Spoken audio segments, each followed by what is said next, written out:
Well, that fought me every step of the way, but it's not exactly the way that I said. The pin sticking past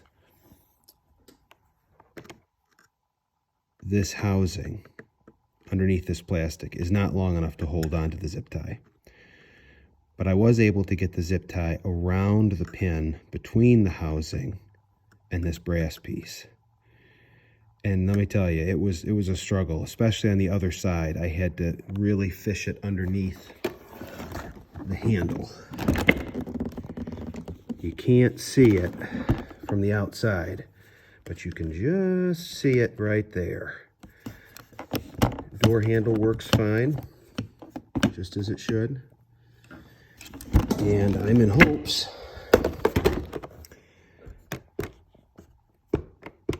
that it's going to hold.